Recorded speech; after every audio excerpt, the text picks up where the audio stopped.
এসব করে কি লাভ তিস্তা? না তুমি এইভাবে আমাকে সরাতে পারবে, না ওকে মুছে ফেলতে পারবে। ও আছে, ও ঠিক ফিরে আসবে।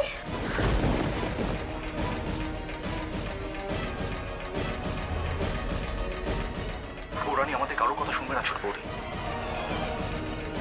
এখানে মিডিয়ার লোকজন রয়েছে, ওকে আমাদের থামাতেই হবে। ইন্দিরা, পার্থ ঠিকই বলেছে, ও একমাত্র তোমার কথাই শুনবে। আমরা এখানে কেউ থাকবো না, চলো কোনো আমরা এখান থেকে চলে। না চলো ওকে ওকে এখানে রাখাটা ঠিক হবে না, মানে ওকে বাড়িতে এখন রাখার ঝুঁকিটা কিন্তু আমরা নিতে পারবো না।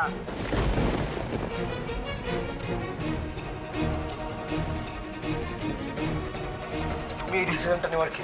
হ্যাঁ, ডিসিশন আমাকে বাধ্যই নিতে হচ্ছে, কারণ এখন ছোট মা বা বাড়ির কেউই তো সার্থকের মৃত্যুটাকে।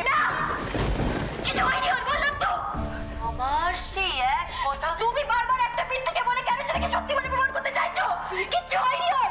প্লিজ আপনারা ওর অবস্থাটা কিচ্ছু হয়নি। মানে মা শোন না, এদিকে ও যা করছে করতে দে মা, এদিকে না না, এদিকে এসে পড়ে আয় রে মা, আয়। তুমিও বলছো? হ্যাঁ তুমিও বলছো? মা দেখ, তোর বিশ্বাসে জোর থাকে, তোর ভক্তিতে যদি অটুট থাকে ভগবানের প্রতি, আমি বলছি তো সার্থকী ফিরে আসবে মা। তাহলে এসব কেন হচ্ছে? কেন হচ্ছে সব?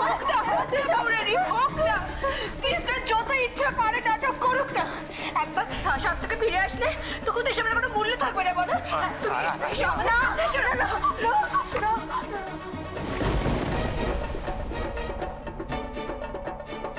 বলো তুমি এখন যে ব্যবহারটা করছো না, তার জন্য এবারে যেইটুকু সম্মান বেঁচে আছে এবার সেটাও নষ্ট হবে।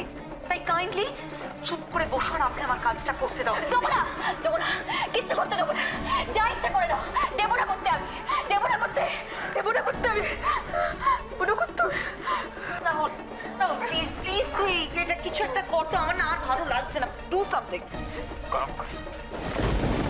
দাও ওটা, দাও ছবিটা দাও। তোমার এই মেলোড্রামা নাটক ভালো লাগছে না, ছবিটা দাও।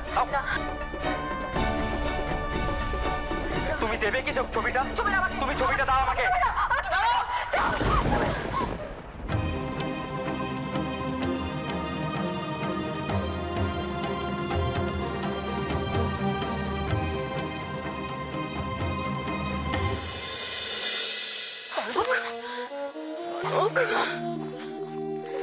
কনক অনেক সময় আমাদের নানান দুর্ভাবনা হয় কনক, আর সেগুলো সব ভয় থেকে। কিন্তু তোমার বিশ্বাস সেই ভয়ের থেকে অনেক বেশি কনক। আশা হারিয়ে ফেললেও মাঝে মাঝে